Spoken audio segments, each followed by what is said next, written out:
That's a flag, Headliner Nation. Listen, if you're not ready for your fantasy football draft yet, that's for sure going to be a penalty.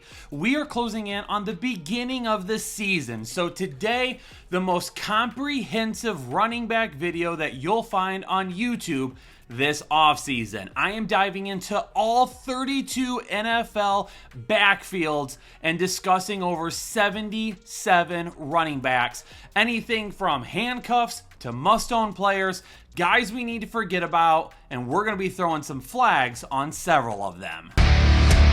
That's right. We are talking about over 77 running backs today, and I've got several penalties that I need to call, so I've got my flag handy. It could be targeting, which is a running back that we need to be drafting absolutely everywhere. A false start. These are going to be running backs that could have big games here or there, but unfortunately, probably give us a false sense of security because of how inconsistent they may be. If I call holding, that's a handcuff that we absolutely need to have right off the bat. Get them in your drafts. Encroachment are going to be handcuff running backs that you can literally play right alongside the starters, and they're going to have some fantasy value. If I have to call delay of game, it's because you're wasting my time, just like these running backs will be wasting your time. Don't even need to worry about them. If I need to call offsides, well, that's because a running back is somebody that we can probably wait till later on in the season. They may not give us a ton of value right away, so we don't need to draft them right away. And if I need to throw the flag for illegal formation, well, that's because that running back, I don't really have anything set in stone for him as of yet. My analysis is incomplete for one reason or another. And with the season almost here, if you need to re-up your membership here on YouTube, don't forget to do it now. Or if you've never been a member, now is the perfect time. Being a member here on YouTube is going to get you access to a bunch of exclusive perks that nobody else will get. Our weekly flex, kicker, and defensive special team rankings. Access to our Discord channel that only members of Headliner Nation can get into, with a ton of people that love talking football. And depending on the tier that you sign up for, you could have direct access to Jake and myself to ask us all of your start and sit questions. Speaking of start and sit questions, the weekly live shows are almost back, including our members only live shows on Sundays. And if you're a member, you're the only one that can ask questions. So all those last minute lineup adjustments you want to make, you'll find out our thoughts right away. And you get a really sweet badge next to your name, so in the comment section, you stick out more and you might get quicker responses from us. All you need to do is hit that join button right down below the video, get signed up, get access to Discord, and start taking advantage of all of the perks the exclusive Headliner Nation members have been getting for over 4 years now. Let's go ahead and kick it off out in the AFC East, and just keep one thing in mind. This is not one of those deep diving statistical videos that we like to do. This is going to be more of a comprehensive overview of all these running backs, a couple of points. We're moving on and we are letting it flow. James Cook is targeting. He's only missed 2 career games. He's clearly the #1 running back, and based on his usage last season, he will be again this year because he just got paid. Ray Davis is going to be offsides for me. He doesn't really have a whole lot of fantasy value unless James Cook sits in a game early because Buffalo's up by a ton, or James Cook were to miss a game, which I already said, that doesn't happen too often. Last season, Ray Davis only played 24% of offensive snaps. For the Miami Dolphins, Devon Achane is definitely going to be targeting. Even with the injury that he's dealing with right now, the hope is he doesn't miss any more than 3 weeks. So if you use a draft pick on him, then you definitely need to have Jalen Wright as holding, because you are going to want to back him up depending on how long Achane ends up missing. If he ends up coming back for week 1, excellent. If you want to get rid of Jalen Wright, go ahead and drop him. But if you were to miss extended time, you're going to want to have Jalen Wright on your roster. Ollie Gordon, well, we're going to toss a flag for offsides on him. Alexander Mattison is done for the season, and in training camp, you could see Miami was really working on pounding the football in between the tackles, and Mattison was breaking some big runs. That's not going to happen, but Ollie Gordon will fit that part of the offense very well. So depending on if there's any injuries to deal with this year, you could see Ollie Gordon pop up at some point in time. I'm calling delay of game on Ramondre Stevenson. When they first drafted Travion Henderson, I looked at Ramondre's contract and I was like, they're still going to have to use him. They're paying him a ton of money this season. They're not going to be cutting. I just don't think that he's going to disappear. He'll see some touches, but with as good as Travion Henderson has looked, who is now targeting for me, he definitely looks like he is going to be the guy for the majority of the season. Ramondre might be a little bit of a thorn in Travion Henderson's side, but at this point, I'm going to skip over Ramondre Stevenson, and I'll just draft Travion Henderson if you're looking for upside, but that's going to push Antonio Gibson out as well, who will also be delay of game. It's really hard for me to imagine that they're going to give him a bunch of passing work when they could be using Travion Henderson instead. For the New York Jets, Breece Hall is going to be a false start. I think he's definitely going to be a guy who will have some big games this season. He's far too talented not to, but this offense, the quarterback situation, and just a few unknowns with the rest of the running backs on the roster, it's really hard for me to buy into him being a consistent fantasy producer all season long. Speaking of other running backs on the roster, we got to throw a flag on Braylon Allen for holding. Because if you draft Breece Hall, you really need to have Braylon Allen as well. Think of it this way. He's entering his second season in the NFL, and he's only 21 years old. He is still very young. And last season, he wasn't super consistent with production, but we definitely saw an opportunity there for him to make a lot of work in this backfield. I mean, what are we going to get from the Jets? Are Braylon Allen and Breece Hall going to be Jahmyr Gibbs and David Montgomery? I don't know about that, but you might want to hold on to Braylon Allen just in case. And Isaiah Davis is going to get flagged for offsides. Maybe he's someone that we look at later on in the season. I don't really think he's a guy that we need to worry about right now. He's going to get some passing work at some point in times, but it's going to take an injury or maybe even two for him to see fantasy viable production. Let's stay out east, but with the NFC. And we're going to start with the Dallas Cowboys. And Javonte Williams is going to get a flag for a false start for right now, because is he going to be the Javonte Williams from his rookie season, one of the most efficient running backs in all the NFL? Or is he going to be post-injury Javonte Williams?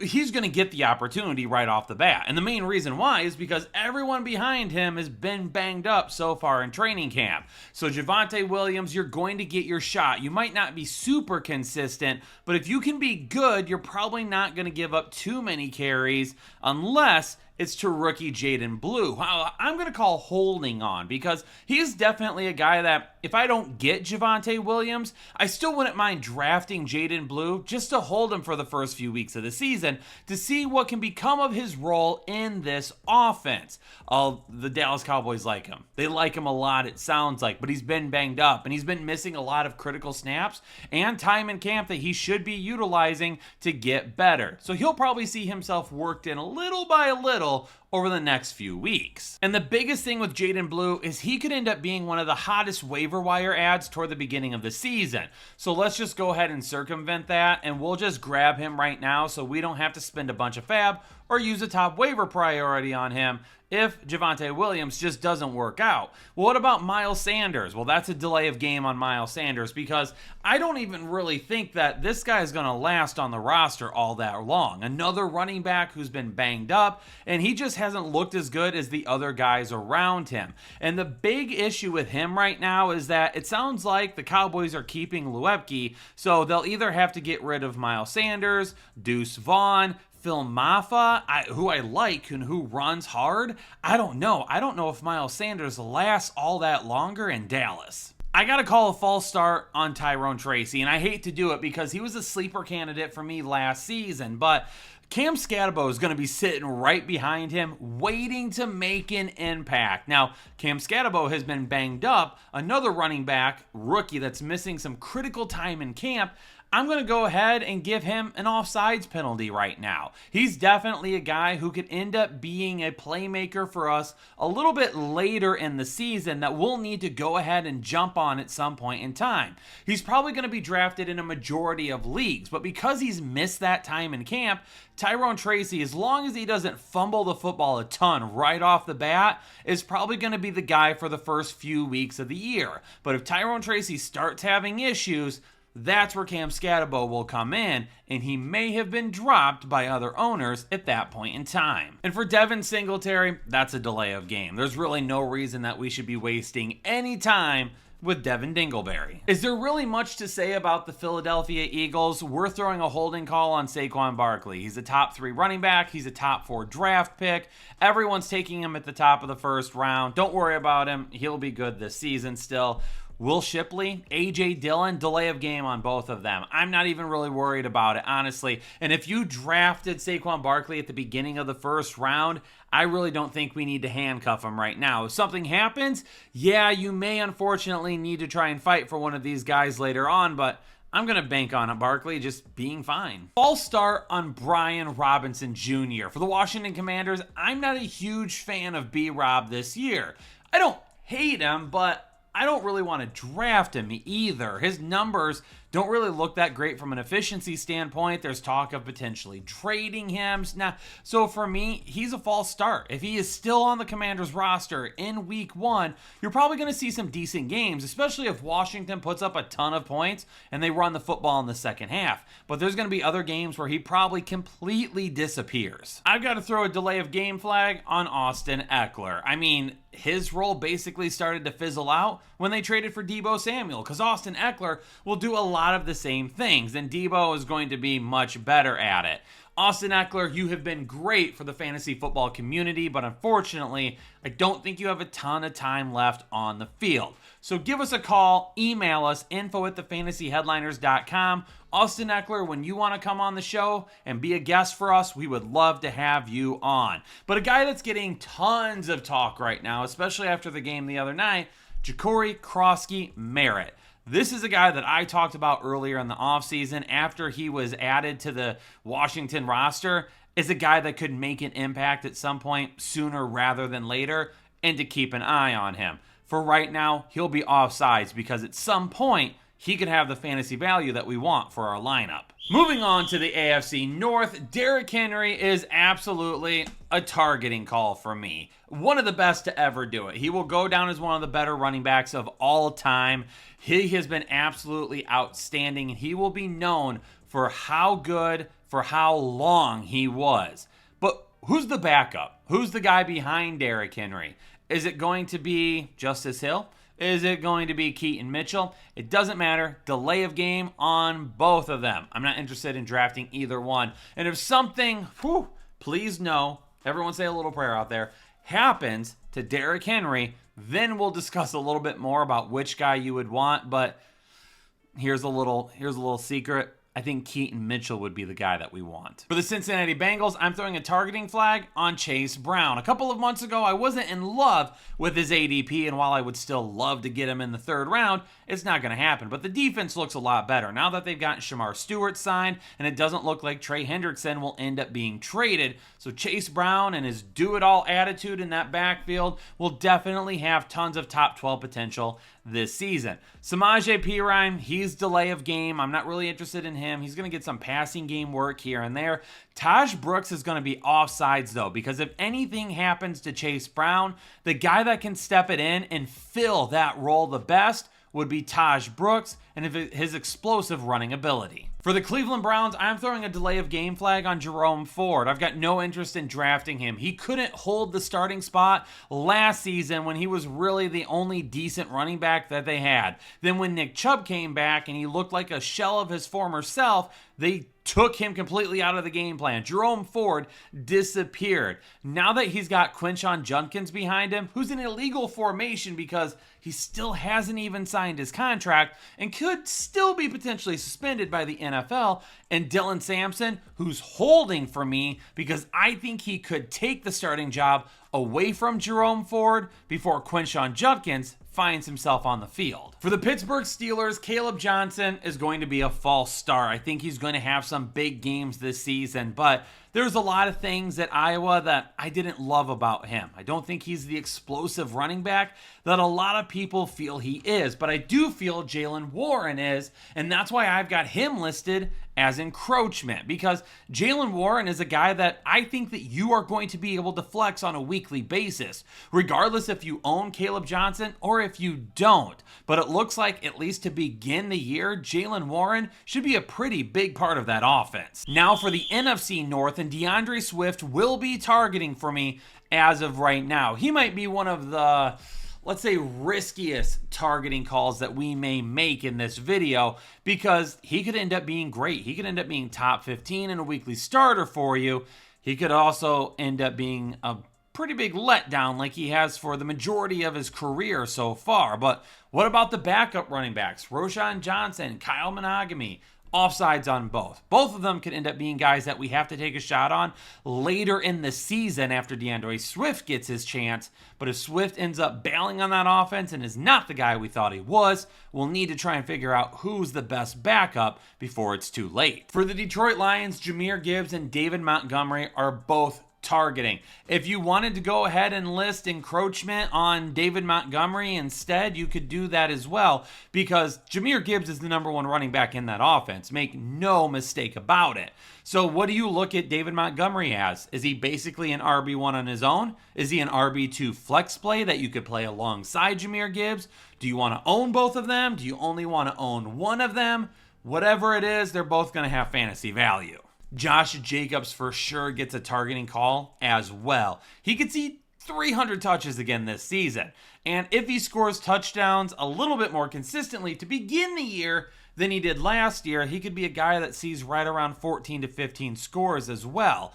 Marshawn Lloyd is hurt again, so Emmanuel Wilson will open the season as the RB2. But for now, it's a delay of game call. I'm not interested in grabbing either of these guys. Obviously, if Josh Jacobs were to be injured, yes, but as of right now, we don't know if Emmanuel Wilson will be the number 2 the rest of the season, or once Marshawn Lloyd is back, if he would be the number 2. So I'm not going to waste a pick on either of them right now. For the Minnesota Vikings, Aaron Jones is definitely going to be a false start. I see why everybody loves his upside. Jake loves his upside this season. I totally get it. I've got nothing against Aaron Jones, but he is another year older. He hasn't been a guy that's always stayed healthy. He's coming off a year in which he had career highs in basically everything across the board. And we have Jordan Mason on the team now, who is an encroachment call because he could see touchdown potential every single week when the Vikings enter the red zone. Aaron Jones is going to have some big games because of his playmaking ability out of the backfield as a pass catcher. Jordan Mason is going to take away some of his consistency, though, and he's going to find his way into fantasy lineups on his own at times. Joe Mixon for the Houston Texans is definitely an illegal formation right now. We don't even know when he's going to be healthy. They said they would reevaluate him the closer they get to week 1, and still at this point in time, as of this recording, he may not even start the season healthy. That's why Nick Chubb, he's going to be encroachment, because if you're drafting Joe Mixon, you need to draft Nick Chubb. And if Nick Chubb looks even 75% of what he used to be, Joe Mixon's going to have a hard time getting back on the field on a consistent basis if Nick Chubb looks that good.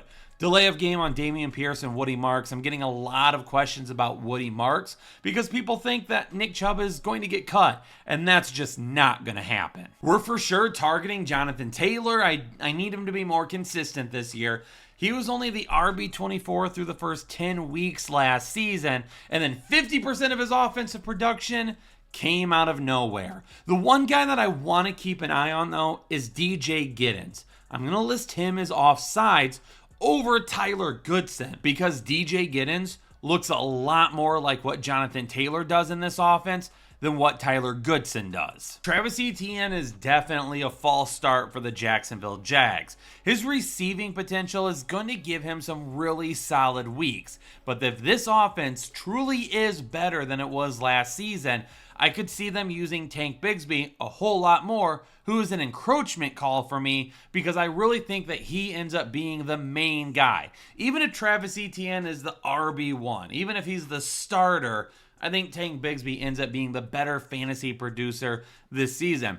And for those of you interested in Bashal Tutin, I'm not interested in him this year. I think he's got some area of his game he needs to work on and get better at. So 2025, probably not. 2026, maybe a little bit more realistic. Tennessee Titans, I'm definitely targeting Tony Pollard. He might be the vanilla ice cream of 2025 fantasy football. Will you take some vanilla ice cream? Absolutely, but you could think of a ton of other flavors that would just satisfy that craving a whole lot more. Tony Pollard is going to get the job done, even if he doesn't make you feel super full there at the very end.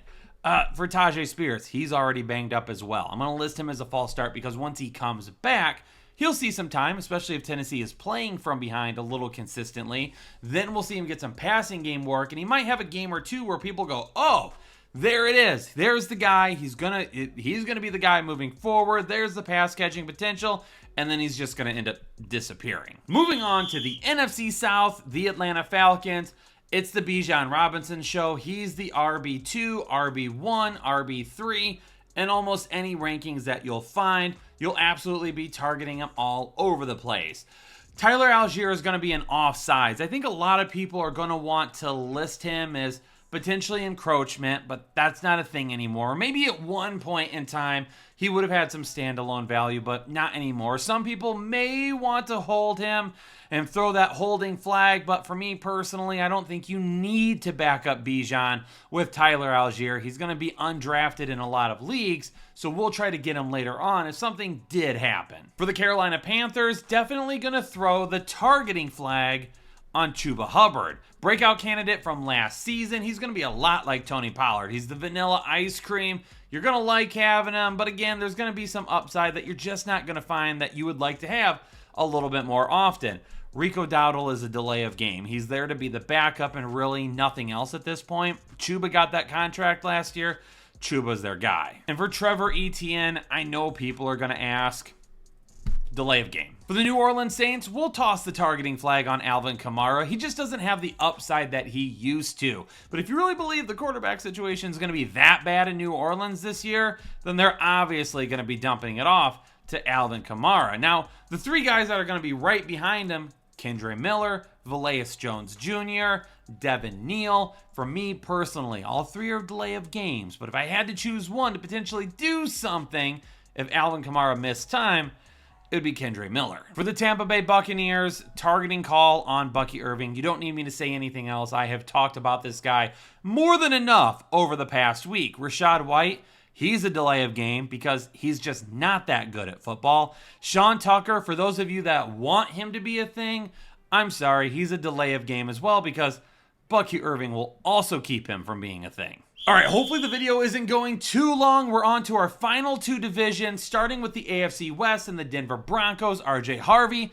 is a false start for me because J.K. Dobbins is also a false start for me. I believe both of these guys are going to get playing time this year. I believe RJ Harvey has the ability to be a targeting guy, but it's going to take a J.K. Dobbins injury, which absolutely could happen, but I don't think RJ Harvey is going to get 250 touches in year one. So both of these guys, unfortunately, are probably going to hurt each other on any given week. I'm calling false start on Isaiah Pacheco for the Kansas City Chiefs. He's another guy that I just don't think he can stay healthy. He is such a hard runner, and he is so aggressive in the run game. He's not really built for it. So a lot of times he finds himself getting banged up and beat up. And also some of those efficiency categories, not nearly as good as what they have been in the past. I don't love his upside. Kareem Hunt, Elijah Mitchell, offsides on both of these guys because if Isaiah Pacheco were to get hurt from what we saw from Kareem Hunt last year, there definitely could be some fantasy viability there. For the Las Vegas Raiders, we're targeting Ashton Genty. 280 plus touches are definitely within reach this year. Zamir White, Raheem Mostert, I'm throwing the delay of game on both of them. Especially you, Zamir White. Remember last year when I called you a bust? Man, did you let a lot of people down. For the Los Angeles Chargers, I've definitely warmed up to the fact that Omarion Hampton could be a game changer in year one. I've loved Omarion Hampton. I thought he was a great draft pick by the Chargers. I think he could be a top 5 running back in the next couple of years. But with Najee Harris there, it just didn't feel like he would get there this season. But because Najee Harris decided to about blow his eye out, I'm calling illegal formation on him. He's not a guy that's probably going to be able to make an impact in week one. So because of that, all aboard the Omari and Hampton train right away. To end things out in the NFC West, we've got the Arizona Cardinals. James Conner is definitely targeting, but Trey Benson is definitely going to be holding. James Conner was fantastic last season, and I definitely think where you're drafting him for his ADP, it's very good value for how good he was. But he's another year older. He's had injury issues in the past.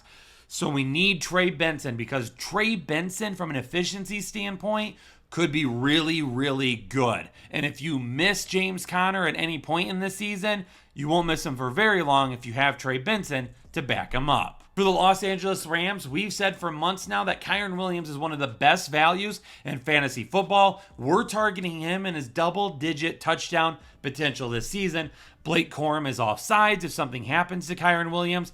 Blake Corum definitely has potential to come in and be fantasy viable right away. Jarquez Hunter, I still think could be a decent NFL running back, a good NFL running back, but typically Sean McVay does not rely on his rookie running backs. Christian McCaffrey obviously is targeting, but if you're drafting Christian McCaffrey, you've got to throw the holding flag on Isaac Guerendo. If anything happens to Christian McCaffrey and he misses time, Isaac Guerendo's got top 12 upside. He's basically a lock, in my opinion, to be a top 24 running back with no Christian McCaffrey. Christian McCaffrey, when he's on the field, he's got top 5 upside. Does he miss one game? Does he miss 4? Does he miss 6? Does he miss 10? Does he not miss any? That's going to be the biggest question. And for the Seattle Seahawks, I'm definitely throwing a targeting flag on Kenneth Walker.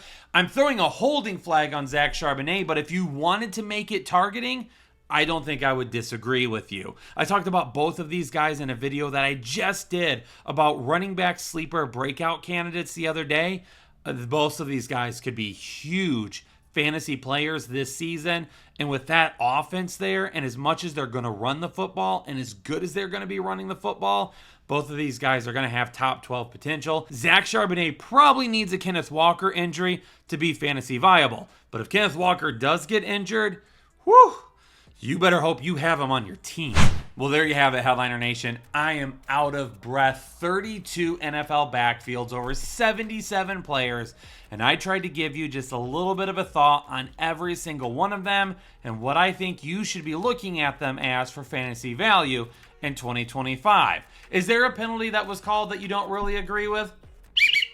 Toss in your whistle, call the play dead, and throw your own flag by letting me know down in the comments below. Make sure you become a member if you haven't done so yet to get access to all that exclusive content.